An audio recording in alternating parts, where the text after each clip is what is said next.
साथ संगत, ये सुहानी घड़ियाँ हमारे जीवन के अंदर नया रुख बदलने के लिए आती है। ब्रह्म मुहूर्त के अंदर इस आत्मा के कल्याण के लिए युगों युगों से वली पीर पैगंबरों ने यही पैगाम दिया, हे इंसान, तू अपना नाता इस परमात्मा के साथ में जोड़ ले।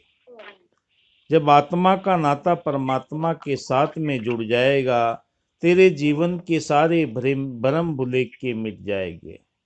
और ये भ्रम भुलेखे मिटाने के लिए युगों युगों से संतों महात्माओं ने ये प्रयास किया है।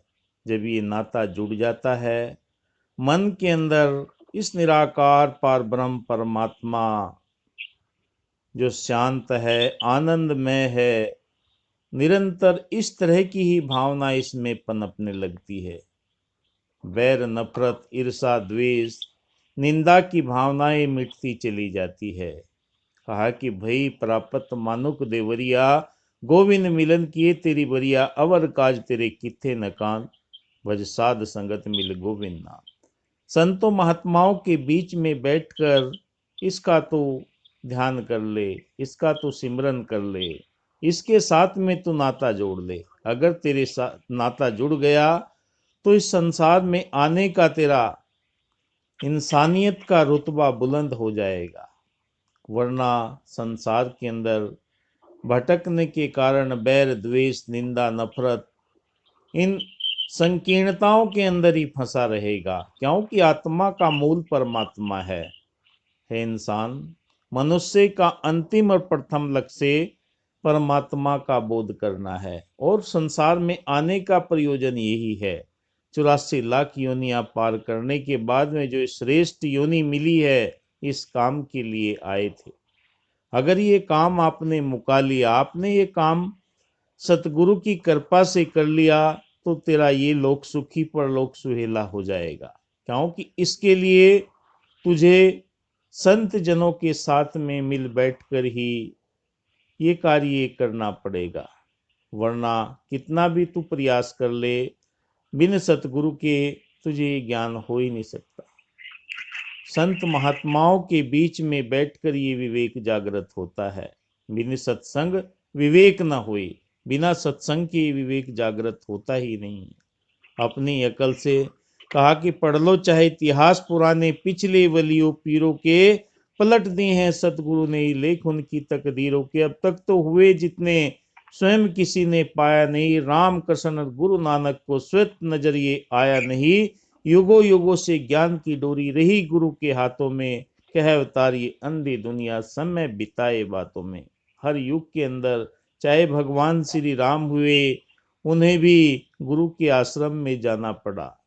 चाहे भगवान श्री कृष्ण जी हुए, उन्हें भी गुरु के आश्रम में जाना पड़ा। संदीपन ऋषि के आश्रम में गए, गुरु नानक देव जी को भी गुरु के आश्रम में जाना पड़ा। हर युग के अंदर मीरा जी को भी, कबीरा जी को भी, जितने भी दिव्य विभूतियां ये परमात्मा के लिए, मानवता के कल्याण के लिए कार्य करने वाले हमेशा हर युग में रहे हैं। आज संतों महात्माओं, हमें बस पहचान करने की जरूरत है। जो इंसानियत का रुतबा बुलंद करने के लिए, मानवता के कल्याण के लिए निकले हुए आप ब्रह्मज्ञानी संत महात्मा प्रातःकालीन और शाम को जुट जाते हैं अपने कार्य के लिए, कि कोई भी इंसान दुखी परेशान ना हो। उसके लिए उसे परमात्मा के साथ में नाता जोड़ना पड़ेगा। क्योंकि जो मूल है, इस आत्मा का मूल परमात्मा है और सारी की सारी चीजें हैं, धरती जल अग्नि वायु, ये सारे के सारे पदार्थ संसार के अंदर मौजूद है, इंसान के लिए ही हैं। क्योंकि वो अपनी प्रक्रिया निरंतर करते रहते हैं। सूरज, चांद, सितारे, जीव, वायु, आकाश, धरती जल और अग्नि, ये अपनी परिधि में घूमते हैं, अपना कार्य करते हैं। पर इंसान के लिए कहा कि उठ जाग मुसाफिर भोर भई, हे इंसान, अब सुबह हो गई, अब जाग जा। तेरे जीवन का लक्ष्य प्राप्त करने का ये अवसर मिला है और ये इस अवसर को तू संतों के बीच में बैठकर प्राप्त कर ले। क्योंकि यहीं से तेरे जीवन के अंदर जो कदूरत भरी हुई है, बैर द्वेष भरा हुआ है, संकीर्णता, न जाने अज्ञानता के कारण तू इतना परेशान है कि मैं ज्यादा जानने वाला हूँ, मेरे पास में ज्यादा विद्याएं हैं, मैं गोरा हूँ, मैं काला हूँ, मैं अमीर हूँ, मैं गरीब हूँ। इन सब से पले परे हटके असली ज्ञान की रोशनी को तू प्राप्त कर ले। ज्ञान उजाला जब जीवन के अंदर तेरे आ जाएगा, सारे भ्रम भ्रांतियां मिटती चली जाएगी कि मैं कौन हूँ, कहाँ से मैं आया हूँ, कहाँ मुझे जाना है। इंसान के पास में ज्वलंत प्रश्न है कि मैं कौन हूँ। ये हार्ड मास का पुतला नहीं हूँ, क्योंकि परमात्मा ने तुझे अंश डालकर आत्मा रूप में संसार के अंदर सर्जन किया है। तू अंशी की तलाश कर ले, इस परमात्मा की तलाश कर ले, जो ज्ञान की रोशनी से ही तुझे प्राप्त होगी। युगों युगों से संत महात्माओं ने इस ज्ञान की रोशनी को बांटने का प्रयास किया है। ये नहीं कहा कि तू महल माड़ियां जोड़ता चला जा। हर युग में चाहे कितना भी बात कही जाए, रावण के पास में सोने की लंका थी, 1 लाख पूत 1.25 लाख नाती, उस रावण के दिया न बाती। आज दिया बाती करने वाला कोई नहीं, सोने की लंका कही जाती थी, उससे बड़ा विद्वान कोई नहीं था। पर संतों महात्माओं जीवन में क्या थी, गुरुमत की कमी थी। जब तक गुरु का सहारा नहीं लिया जाता, जीवन के अंदर ये अंधेरे दूर नहीं होती, क्योंकि ये एक सहज अवस्था है। दया की, करुणा की, प्रेम की, नम्रता की, मिलवर्तन की, एकत्व की, सहनशीलता की, ये डिग्निटी जीवन के अंदर उत्पन्न सतगुरु की कृपा से होती है। वरना कितना भी प्रयास कर ले। एक कहानी आती है कि एक जंगल के अंदर एक महात्मा रहा करता था। वो महात्मा डेली अपना गंगा स्नान करता, ध्यान सुमरन करता, अपना जीवन गुजर बसर कर रहा था। उसके पास में एक चूहा रहा करता था। वो चूहा निरंतर उसके आगे पीछे घूमता, जैसा ऋषि करता। उस महात्मा के नृत्य प्रति प्रक्रिया थी। एक दिन महात्मा को दया आ गई, करुणा आ गई, उसके ऊपर हाथ फेर दिया, वो शेर बन गया। जब शेर बन गया तो फिर भी अपना वही कार्य करता रहा। महात्मा के आश्रम में साथ में गंगा स्नान के लिए जाता। एक दिन दूर खड़े हुए किसी शेर ने देख लिया कि भाई ये शेर होकर इस इंसान के आगे पीछे घूमता है और इसकी सेवा में जुटा रहता है। तो उसे कहा कि भाई तू शेर है? कि नहीं भाई, मैं तो चूहा था, पर मेरे सतगुरु की मुझ पर कृपा हो गई, इसलिए मैं शेर बन गया। कि नहीं भाई, 2 बार 4 बार 10 बार उसे बार बार वो टोकता गया। एक दिन उसके दिमाग के अंदर आ गया कि वाकई तू तो शेर है। शेर की तरह महात्मा की तरफ गुर्राने लगा। कोई बात नहीं, महात्मा ने फिर हाथ फेर दिया, फिर उसे चूहा बना दिया। तो संतों महात्माओं, हमारी कोई औकात नहीं है। सतगुरु की कृपा से हम अपनी औकात का न भूले और सतगुरु की सौगात को न भूले। सतगुरु ने हमारे अंदर से न जाने कितने इन कमियों को निकाल कर दूर किया है। काम, क्रोध, लोभ, मोह, अहंकार, ये सारी बुराइयों को निकाल कर इनके बदले में हमें दया के, करुणा के, प्रेम के, भाईचारे के, एकत्व के दिव्य गहने पहनाकर इंसानियत का रुतबा बुलंद किया है, इंसान का रूप धारण किया है कि पूरी खलकत है। कहा कि कहीं पर धर्म बनते हैं, कहीं ईमान बनते हैं। खबर कर दो जमाने को साकिए, वो महफिल है जहाँ इंसान बनते हैं। इंसान बनने की कहीं भी प्रयोगशाला नहीं है, कहीं भी ऐसी फैक्ट्री नहीं है जहाँ इंसान बनाए जाए। कहीं पर राम की चर्चा की जाती है, कहीं रहमान की चर्चा करी जाती है। कहा कि रामदास की फतेह मोहम्मद, रामदास की फतेह मोहम्मद, निकल गया कोई और। ये सासंगत कब हो पाया? जब हमें पता लगा कि नहीं, मैं संसार में जो आया हूँ, परमात्मा ने अगर मुझे भेजा है तो इंसानियत का रुतबा बुलंद करने के लिए भेजा है। क्योंकि राम वालों को इस्लाम वालों से बू आती है, इस्लाम वालों को राम वालों से बू आती है। खिदमते खल्क क्या करेगा कोई, जिन्हें इंसान से इंसान में बू आती है। आज संसार में नफरतें हैं, राम की, रहमान की, अल्लाह की, खुदा की, इन चक्कर में पड़े हुए हैं।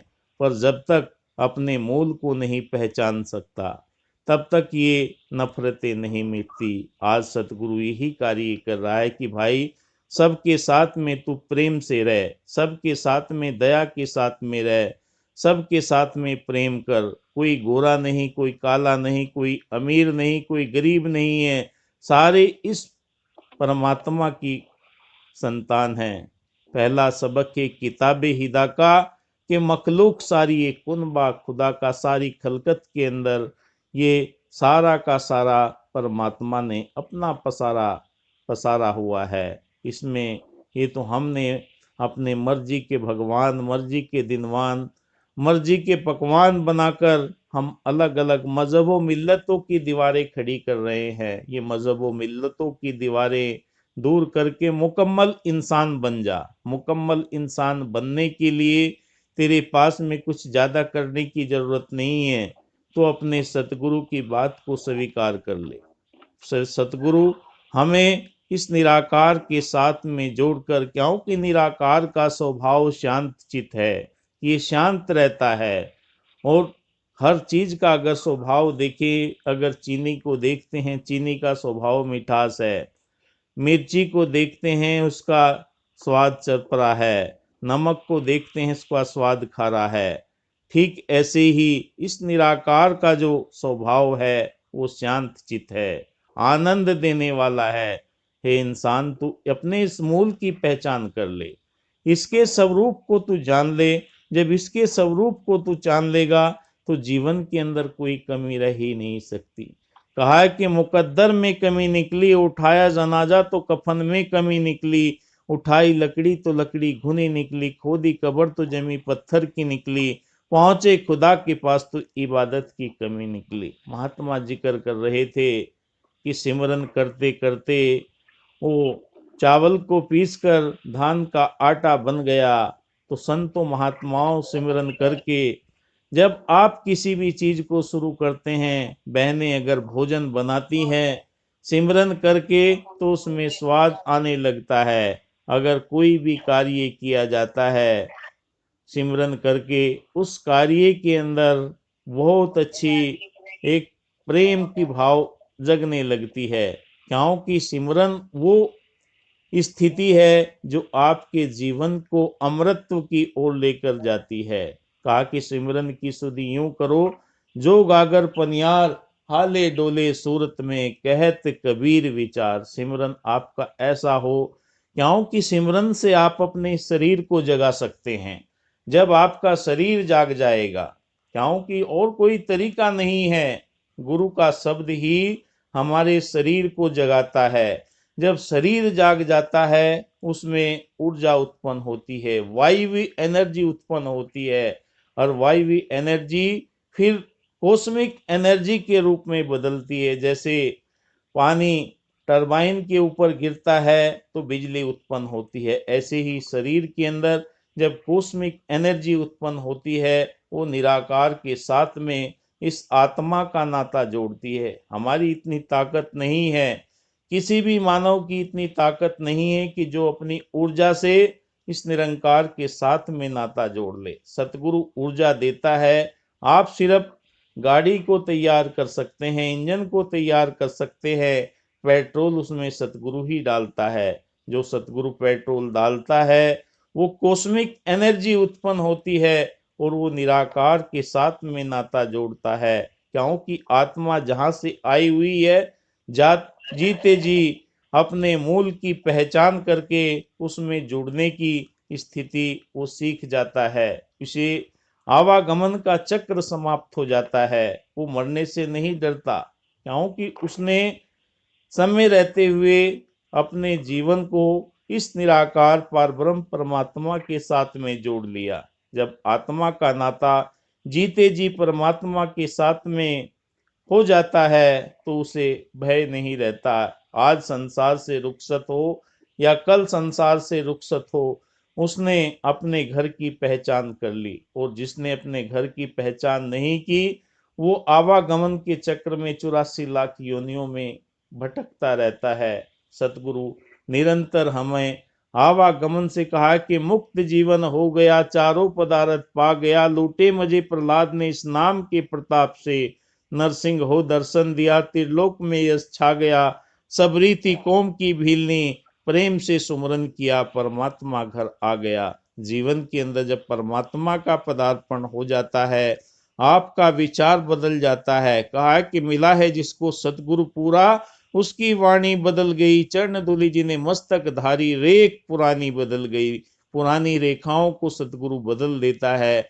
हमारे जीवन के अंदर आने का मकसद जब पूरा हो जाता है कि तेरा आने का मकसद, तेरे आने का प्रयोजन समय रहते हुए आत्मा के निज घर की पहचान करके इस संसार से रुखसत होना है। क्योंकि शरीर के जितने दिन कर्म रहते हैं उन कर्मों को करना पड़ता है। आत्मा का जो कर्म है अपने मूल की पहचान करना, इस परम पिता परमात्मा निराकार पार ब्रह्म परमात्मा के साथ में नाता जोड़ना। जब इसके साथ में नाता जुड़ जाता है, मन की भटकने दूर होती चली जाती है और वो इंसानियत का रुतबा बुलंद करके सबका कल्याण करने के लिए कार्य करना शुरू कर देता है। आज सतगुरु माता जी यही चाह रही हैं कि सबके जीवन के अंदर ये प्यार आए, दया आए, करुणा आए, मिलवर्तन आए, अपनापन बनता चला जाए। सारे संसार के अंदर कहीं भी विचरण करो, यही कार्य जब होता चला जाता है तो सारी शंकाएं मिट जाती है। अंत में दास यही कहेगा, जिस दाता ने दी है हमको सुंदर सुंदर काया है, उस दाता को कभी न भूलो जो सर्वत्र समाया है। ऐसे गुरु पर ध्यान जो रखता, किसी दुविधा में पड़ता ना। प्यार से कहना,